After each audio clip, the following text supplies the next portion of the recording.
Não tem ele no grupo? Tem sim, mas é que tá bem... É acolhimento institucional. Tá. Isso.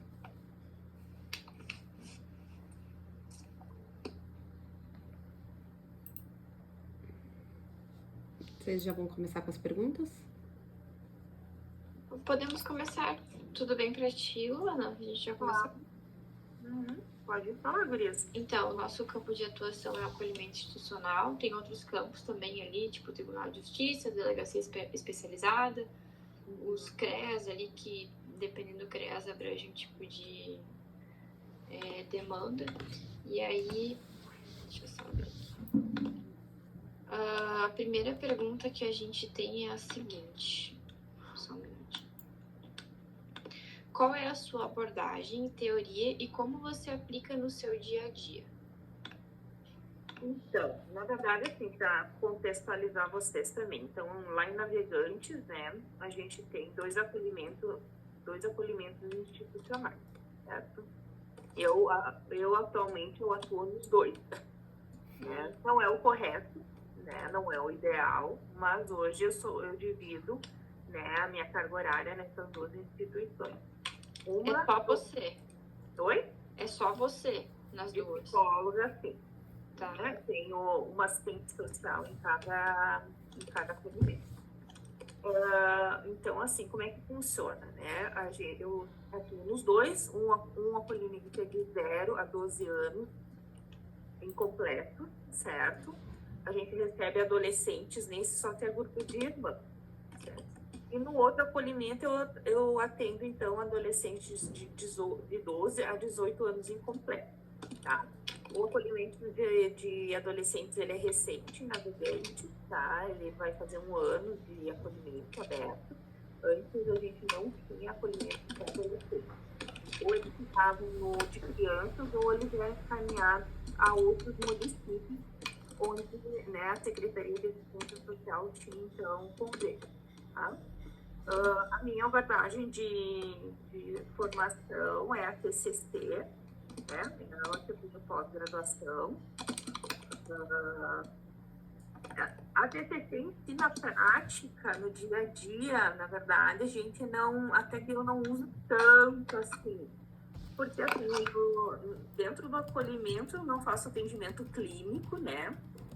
A gente trabalha com atendimento psicossocial, então, assim, quando a gente identifica, então, que a criança precisa de alguma situação de acompanhamento psicológico, de demandas de terapia e tal, né? Isso a gente faz um encaminhamento, então, para a Secretaria de Saúde, certo? Mas, de qualquer forma, a gente tem as nossas intervenções, né? A gente faz um acolhimento, a gente faz orientações, né? A gente tem conversas de psicoeducação, por exemplo, né, com as crianças e com os adolescentes, mas sempre não é com cunho, né, terapêutico em si, né? Deixa eu ver se eu entendi, então. É mais uma questão de uma passagem de pessoas por ali, isso? Então, para vocês entenderem o que acontece, o acolhimento institucional, né, ele é uma medida provisória que a criança ou adolescente eles passam a partir do momento que é identificado que alguma violação de direito, alguma violência eles sofreram, certo? Então, o que acontece, né? A partir do momento que tem a denúncia ou que vem a determinação direta do Ministério Público, do Judiciário, essa criança, esse adolescente vem para o acolhimento, fica sob medida de proteção judicial, certo? E a partir do momento que eles chegam, então, em acolhimento, a gente começa o trabalho tanto com a criança quanto com a família, né? De identificar quais foram essas situações, né? E começar a trabalhar com a família essas demandas para que a gente possa avaliar a possibilidade de reintegração familiar. Sempre a primeira opção é a reintegração familiar. A gente trabalha para isso, né? Ou na família natural ou na família extensa, certo? Verificando, então, que isso não é possível, né? Que as situações não foram superadas e tudo mais. Então, né, a partir do momento, o judiciário avalia a possibilidade da destituição do poder familiar, que é o que, então?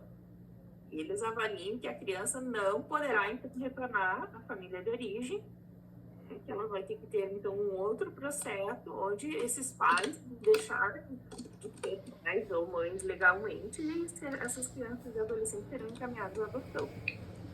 Mas isso é um trâmite, né, que não é tão rápido e não é tão ágil como a gente gostaria, né, que leva um tempo, mas que a gente acompanha todo esse processo, né, desde o momento do acolhimento, todo o trabalho junto à rede para trabalhar essa reintegração. Então, assim, é um trabalho no acolhimento, assim, bastante, de certa forma, estratégico e de rede, né?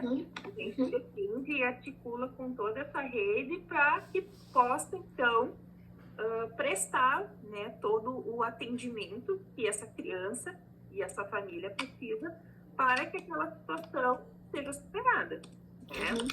Então, se a gente identifica as demandas de saúde, a gente vai articular com a saúde para providenciar tudo isso. E tem questões escolares, de aprendizagem, da mesma forma, né? Se tem situações de vulnerabilidade social, né? Vamos buscar uma assistência para ver que tipos de ofertas de programas e serviços ela oferece para que a família vá, então, se fortalecendo, né? Para que esse retorno seja possível, então. E aí tu comentou a questão ali que de um ano para cá começou a ser atendidos adolescentes, né? E qual que é a história de vocês? Qual que é a história da instituição?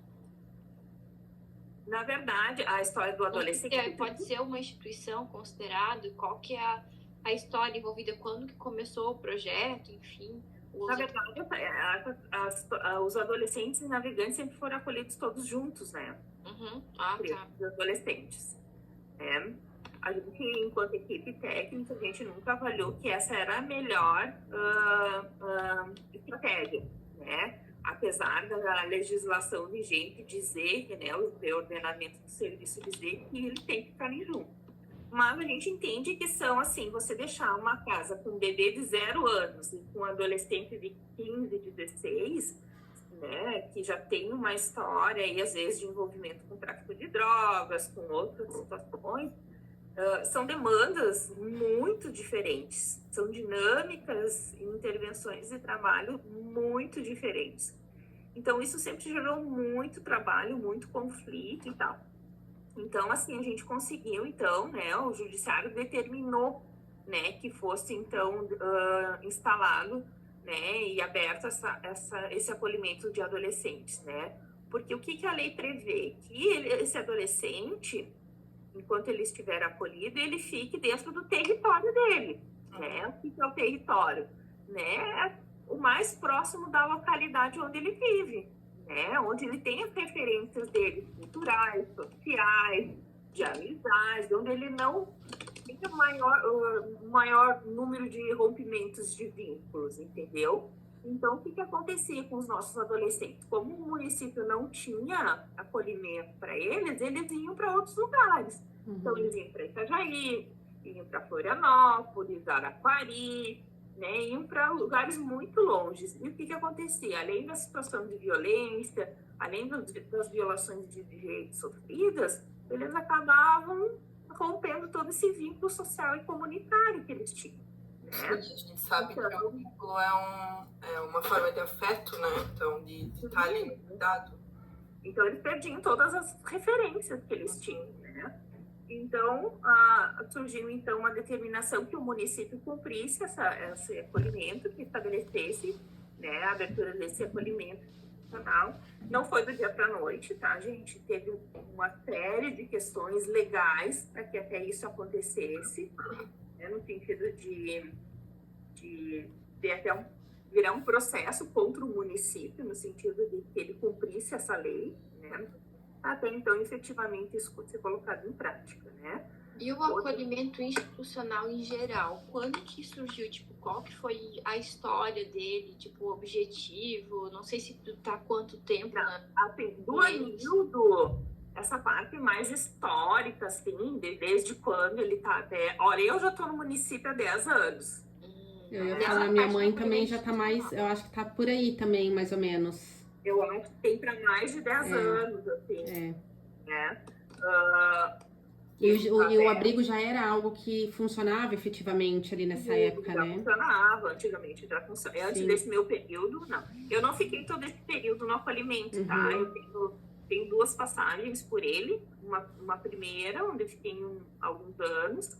Aí eu saí, né, do acolhimento, fui trabalhar na gestão da secretaria em outro programa, e daí depois eu retornei, agora já estou um bom tempo novamente com ele. Mas agora essa história pregressa aí, como é que ele surgiu, enfim, aí eu teria que dar uma pesquisada lá em algum arquivo Sim. documental mesmo para poder passar para vocês, assim. Não, tranquilo. A gente pode até dar uma mexida para ver se a gente acha na Quem sabe vocês vão conseguir isso na parte ali das leis municipais, onde vocês vão ter o regimento interno, tá? E os nossos regimentos internos do acolhimento institucional, eles passam por aprovação na Câmara de Vereadores, tudo são publicados, né? Então, o do adolescente, ele é bem recente, né? É do ano passado. E o da criança, ele é bem antigo, ele está bem desatualizado. A gente até agora, nossa equipe está se organizando para estar atualizando ele, né? Para que a gente mande novamente para aprovação e reformulação na Câmara de Vereadores. E daí passa pelo Conselho da Criança e do Adolescente, tudo para ser aprovado. Perfeito. E Laura, o que tu diz pra gente? Laura, Luana, desculpa, Laura, eu tava falando errado. O que tu diz pra gente sobre como a psicologia se relaciona com o direito? Então, né, tem bastante relação, né? Porque, assim, na verdade, a gente trabalha muito interligado, assim, né? A gente faz muitas intervenções junto com a equipe, né, do judiciário. Né? Assim, ali no município, né, na comarca de Navegantes, a gente não tem psicóloga, né, forense, né? A gente só tem assistente social, né? Então, acaba que a gente faz muitas intervenções em conjunto com ela, sabe? Até para não estar tendo uma situação assim das famílias tendo que expor diversas vezes a mesma história. Então, a gente sempre busca articular junto com elas para que as intervenções possam ocorrer em conjunto, né? Quando a gente também tem situações de entrega legal, né, de bebês, né? Eu já acompanhei uma entrega legal de bebês no hospital, né? Já como o município não tem psicólogo, daí normalmente eles solicitam que a do acolhimento acompanhe a assistente social forense na intervenção junto com a família que quer fazer a entrega. Então, assim, o nosso dia a dia, né, ali no acolhimento, a gente acaba tendo que produzir muito documento, né, para o processo. Se a gente tem acesso no processo, a gente acaba que as nossas intervenções, todo o trabalho que a gente faz com as crianças, com as famílias, com a rede, a gente tem que documentar isso, né, dentro do processo, porque de certa forma acaba virando prova, né, para que o Ministério Público, então, e o Judiciário consigam fazer a avaliação, né, dessa família e tomam, então, essa decisão. Então, a gente acaba depois do processo, né, acaba que a nossa ligação com eles não é só durante ali o nosso dia a dia, as nossas intervenções, assim, né? A gente acompanha durante o acolhimento e pós-acolhimento também, né, no período de 6 meses. E muitas vezes a gente fica interligado com eles por muito tempo, né? Na verdade, eu já fui, por exemplo, intimada para processos, para depor, às vezes de crianças que eu nem lembrava mais, assim, sabe? Porque tu não vai estar relacionado ali, né? E daí tu, né, fica intervindo junto com elas por um longo período, assim. Eu vou te fazer uma pergunta que eu não sei se tá no nosso roteiro, mas, por exemplo, assim, quando existe a acolhida dessa criança e que ela entra nesse processo para ser direcionada para um outro lar, para uma outra família, tu tem algum tipo de participação ou influência nisso, nessa escolha, ou isso vai depender, por exemplo... A escolha da família, tu diz? É. Na verdade, não. Mas, como é que funciona? Os processos de adoção, né? Quem cuida são as equipes do judiciário. Tá. né? Então, a equipe forense, as técnicas forenses que têm o controle da lista, o acesso à lista, Sim. né, das famílias que estão na lista de adoção, a lista Uhum. espera, elas que fazem o curso, a formação, Uhum. a avaliação dessas famílias, é tudo com elas. Uhum. Quando que essa família chega para mim, tá? Quando eu tenho uma criança que está está disponível à adoção, vamos dizer assim, e daí elas fizeram a busca do contato, fizeram o contato com a família. Eu vou chegar a partir do momento que eu tiver o contato com essa família para apresentar essa criança. Uhum. Então, antes dessa família chegar no abrigo para conhecer a criança, a gente faz uma reunião antes, onde a gente vai apresentar a situação dessa criança para essa família. Então, envolve o quê? Contar toda essa história dessa criança, como que ela chegou no acolhimento, por tudo que ela passou, Uhum. se ela tem problema de saúde, se ela tem alguma dificuldade de vincular, enfim, a gente vai passar tudo, o máximo de informações que a gente tiver para essa família, para então eles tomarem a decisão se realmente eles vão querer ou não, né, serem candidatos à adoção dela. Né? Uhum. E daí, a partir do momento que tem, então, o assente da família e os trâmites jurídicos, então a gente começa a fazer todo o trabalho com essa criança, né, Uhum. da apresentação dessa família para essa criança. Mas antes disso, a gente já vem trabalhando com a criança. Uhum. Né? Paralelo a todo esse trâmite do judiciário, a gente vem trabalhando com a criança nessa situação da adoção. Então, o que a gente trabalha com ela?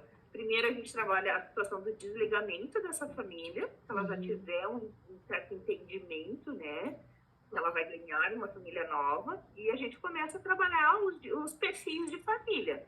Então, a gente começa a trabalhar que ela vai poder ter uma família com 2 pais, com 2 mães, com irmãos, sem irmãos, às vezes a família vai morar longe, às vezes vai ficar no município. Então, a gente começa a apresentar N possibilidades para as crianças, até então chegar no dia que ela vai então conhecer efetivamente essa família e começar todo o processo de aproximação, né? Uhum. Então é um trâmite bem extenso, assim, de preparo para eles. Uhum. Ih, não estou Tá te mudo. ouvindo. Tá mudo. Desculpa. Luana, uma outra pergunta que a gente tem aqui também é: com quais os principais fenômenos psicológicos você trabalha cotidianamente? Acho que vai muito em relação à demanda que aparece, né? Assim, na verdade, assim, a nossa maior demanda, na verdade, assim, no acolhimento, principalmente de criança, é a questão de investigação neurológica, né? Por alguma questão cognitiva, sabe, de aprendizagem, avaliação para deficiência intelectual, né? Normalmente a gente acaba, porque muita criança com um pai dependente químico e que acaba gerando, então, né, situações que refletem nas crianças, na questão de desenvolvimento. Então, tem muito caso. Sempre a gente tem alguma criança que está em investigação neurológica, que está nesse processo, assim, né? No adolescente, a gente também tem muita demanda de saúde mental. Muito, assim, é absurdo. Né? Por exemplo, hoje no acolhimento de adolescentes, eu tenho 6 adolescentes acolhidos. Tem 3 deles que são pacientes psiquiátricos. Psiquiátricos, assim, de nível de chegar à internação psiquiátrica, sabe? Então, mas a gente tem demandas, assim, de ansiedade, de depressão, né, de coisas desse gênero, assim, também frequentes, assim, bastante dificuldade com dificuldade para dormir, né? Assim, lá nos adolescentes, assim, eu acho que é difícil quem não tem alguma demanda, sabe? Uhum. E tu realiza alguma avaliação psicológica? Não. Isso tudo é na saúde. Ah, sim. E instrumentos técnicos também não? Não, a gente não usa nem por isso. Certo. E produção de documento, como é que é? Laudo, parecer, relatório, isso? É relatório. Aí Como é que funciona? Você que Na realiza... verdade, ele acaba sendo psicossocial, né? Como eu falei. Então, quando a criança é acolhida, a gente tem um relatório situacional, né? Onde a gente vai expor tudo da demanda da criança. Então, desde como ela chegou no acolhimento, quais as condições que ela chegou, as demandas de saúde, as demandas escolares, as demandas, né? A gente faz visita domiciliar para ter toda a avaliação, né, do contexto social dela. Então, é um documento, esse relatório situacional, que é produzido pela psicóloga, pela assistente social e pela pedagoga do acolhimento. Né? É um trabalho conjunto, onde a gente faz essas intervenções, né, e emite esse relatório, tá? Quando ele chega. A gente também tem o PIA, que é um documento, que é o Plano Individual de Atendimento. Tá? Desculpa. O nome é PIA, P-I-A. PIA. O PI, então, o Plano Individual de Atendimento, desculpa, ele também é um documento produzido onde traz um pouco da história da criança, do adolescente, diferente daí, né? A história, os dados, né? O contexto todo de saúde, de educação, saúde mental, saúde física, são as nossas estratégias de intervenção para aquele sujeito aí no próximo período de 6 meses. Então, tudo que a gente precisa fazer para eles, né, envolvendo todos esses critérios. Saúde, o que ele precisa fazer? Ele precisa ir no dentista, consulta médica, exame, vacina. Educação, vai ter que transferir de escola, vai ter que fazer um curso, documento, ele chegou sem RG, sem CPF, então a gente tem que produzir. Então, o plano de ação envolve toda uma, né, desde necessidades básicas aí do cidadão, né, como a produção, por exemplo, de um documento, com questões aí mais abstratas aí de manter vínculo familiar, comunitário, enfim, uma série de questões aí, né, para o atendimento deles. Né? Então, é um documento bem amplo. Bem parecido com o PTS, né, da saúde, com o plano Projeto terapêutico singular. Fiquei em dúvida se é plano ou projeto agora. Mas, enfim. E é um trabalho bem multi, né, Luana? Assim, tu falou que é você, psicóloga, a assistente social e a pedagoga. Tem mais alguém na equipe? Não, na verdade, assim, aquelas orientações técnicas dizem, né?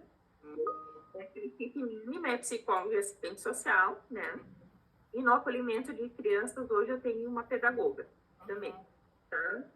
Mas, basicamente, né, o que tu vai ver por aí de equipes em acolhimento institucional é essa tríade, né? E realmente um trabalho bem multi, assim, sabe? Então, assim, os casos, as situações, né, são sempre conversadas em conjunto. A gente tem intervenções sozinhas, né? Mas acaba que no final, cada uma, né, traz a sua ótica, né, sobre a situação, emite aí a sua opinião com relação ao caso, né? Mas sempre de uma forma global, assim, porque não tem como separar, né? Sim. As questões se influenciam e se misturam muito, então acaba que a gente trabalha muito junto, assim. Sim, e lá no início tu comentou que é realizado o trabalho em rede, né? Sim. O que vocês fazem? Reuniões, estudo de caso? Como é que é? Exatamente. A gente faz reuniões, a gente faz estudo de caso. Então, assim, a criança que está acolhida, ela tem que ser acompanhada pelo CREAS, né? O CREAS é o que, então, tem incumbência de trabalhar, na verdade, essa família. Por mais que a gente tenha intervenções com a família, que a gente faça as orientações, que a gente faça o atendimento, né, pela legislação, o atendimento da família, pela equipe do acolhimento, ele é complementar ao do CREAS, né? Então, o CREAS faz esse atendimento com a família e a gente está sempre articulando junto com elas, né, com as equipes, sobre como é que está esse acompanhamento, né? E daí, da mesma forma, com as equipes das APS, né, as enfermeiras das unidades, né, a gente também está sempre em contato com elas para verificar aí as demandas que estavam pendentes e tudo mais. Depois do desacolhimento, as famílias também deram continuidade a esses tratamentos de saúde e tudo mais. Então, com a educação também a gente sempre está, né, articulando. Nossa pedagoga, então, é a pessoa de referência com as escolas, né? E a gente está sempre em reunião. Quando a gente tem pacientes mais complexos, pacientes não, acolhidos, desculpa, mais complexos, que envolvem, por exemplo, essas questões de saúde mental, que eu comentei com vocês, aí, por exemplo, nos adolescentes e tal. Então, a gente sempre vai a equipe toda fazer discussão de casa aí nas escolas, para pensar estratégias, passar as orientações médicas para eles, que a gente está tendo aí uma melhor atendimento deles, assim, né? Então, assim, é um trabalho, assim, como é que eu posso explicar para vocês? De certa forma, é sempre a mesma coisa, né? As rotinas de produção, de documentos e tudo mais, né? Sempre são as mesmas, mas as dinâmicas mudam porque cada criança tem as suas necessidades, né? Tem a sua história, e a gente vai articulando para que possa atendê-los e suprir aí essas situações aí que os levaram até lá, né? Mas é bem dinâmico com relação às articulações com a rede. Isso é fundamental, assim. Sim, perfeito. E a gente não consegue fazer nada, na verdade, não consegue prestar nenhum atendimento, né, para ele. Nossas perguntas, elas acabaram. Não sei se alguma das meninas quer complementar. Não, por mim era isso mesmo. Eu também, na verdade, eu tinha aquela dúvida lá, né? Mas pra mim ficou tudo bem claro também, assim, o funcionamento. Assim, é porque a minha mãe trabalha ali há bastante tempo, né? Mas assim, ela não fica comentando muitas coisas com a gente, né? Até porque é bem, assim, particular, são histórias de outras pessoas, né? Mas eu me lembro quando ela falou, quando ela trouxe essa questão de que passaria por como uma reestruturação, né? Para fazer a divisão, então, das crianças e dos adolescentes. Porque ali atendia todo tipo, né? Todas as idades. Então, de certa forma, era uma forma de direcionar mesmo, assim, né? O que é criança, o que é adolescente já, assim, jovem, enfim. Exatamente. Realmente, a dinâmica de trabalho é muito diferente. É muito diferente. Porque, assim, com os pequenos, com as crianças, os bebês, né? A nossa intervenção é mais no sentido, assim, de ter a estimulação, de ter as necessidades básicas, vamos dizer assim, atendidas, né? Quando a gente tem o adolescente, né? O adolescente te traz a demanda, né? Sim. O adolescente, ele te demanda muito mais, por mais que às vezes pareça que a criança te demande, mas o adolescente te demanda muito mais, né? Então, é muito mais dinâmico. Então, e também, querendo ou não, o adolescente, ele teve um tempo de violação de direito até chegar, né, no acolhimento muito maior. Então, o trabalho acaba sendo também muito maior nesse sentido dessa desconstrução, assim, né, da forma dessas relações, né, da forma dessa comunicação, né, de ressignificar todo esse processo. Então, é bem mais complexo com o adolescente a intervenção, sem dúvida nenhuma. Bom, acho que é isso, né? Obrigada, Luana, pela tua disponibilidade. Eu consegui ajudar você. Eu também quero te agradecer pela tua disponibilidade. Nossa, foi super disponível, assim, pra gente é bem importante. A visão que eu tinha mesmo do abrigo, assim, ela era bem parcial, né? Porque a gente não tinha essas noções desse funcionamento interno mesmo, assim, mais burocrático também, né? Em relação a esse trabalho. E eu me lembro que agora, no semestre que passou, eu vi um trabalho de conclusão de curso que falava da temática dos abrigos e elas, acredito que em algum momento conversaram com pessoas dos abrigos de navegantes mesmo. Ah, sim. Porque elas trouxeram, assim, essa funcionalidade de como que essa criança, ela é preparada para entrar nesse lar, né? E de como que é feito esse movimento, até porque, por exemplo, é toda uma questão, né? Aquela criança, ela basicamente, ela tinha uma família, né? Ela é destituída daquela família e ela passa a ter outra família. Então, é todo um trabalho que é feito a partir disso. Até porque, em muitos casos, o que se percebe é a dificuldade dessa desconexão com a mãe, principalmente, né? Então, tu vai para um novo lar, tu vai ter uma família nova, não tem como tu manter aquilo que já estava lá. Enfim, foi um tema, assim, que eu achei super pertinente mesmo, sabe? Eu acho que a sociedade pouco olha para essa questão do acolhimento institucional. Eu acho que, pelo olhar da sociedade, passa bem negligenciado, assim, e é uma questão muito constante, né? É mais constante do que se imagina.